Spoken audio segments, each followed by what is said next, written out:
freshly turned rotor.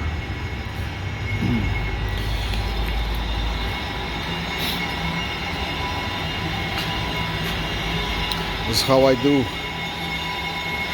my rotors if the size is allows for it, but just want to give you a disclaimer. Yeah, it's probably best thing to do is buy new ones, but you know, sometimes it's it could be a lot of money when you're buying some of the newer Chevy rotors, for example.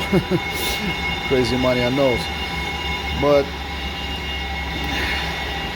there's a little trick to it.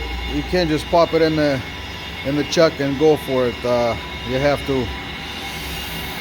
have to do some stuff. Let me tell you about it. And interesting verse for today, Genesis 5:3.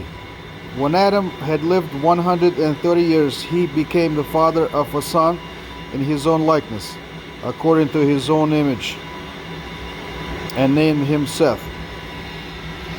Interesting stuff. In his own likeness. All right, here we go. So if you want to make sure your rotors are true after you're done with it, you have to bolt them down. So you need something to hold the rotor and bolt it down properly. I tried doing it without bolting it down, just by pressing with a different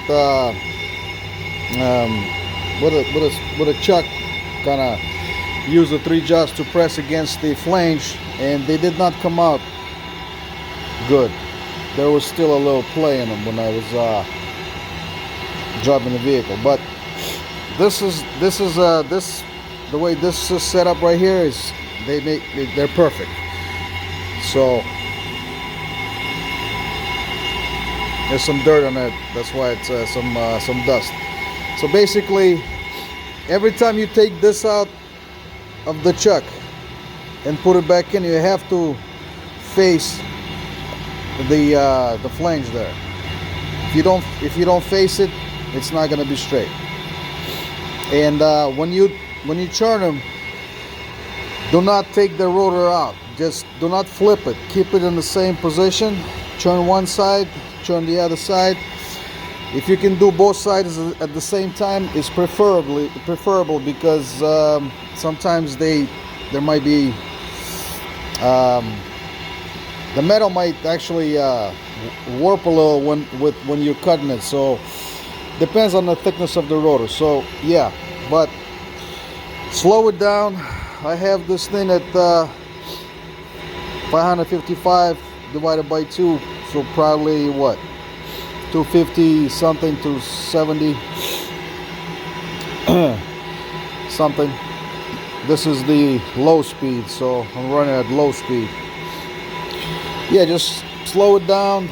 You shouldn't really run it at crazy speed. Just, yeah, slow it down and go slow. It comes out nice. A lot of these Japanese cars have the same size space on the lug nuts, so it works out good. Yeah, if you have something like this in the garage, you can turn your rotors. All right, hope that helps.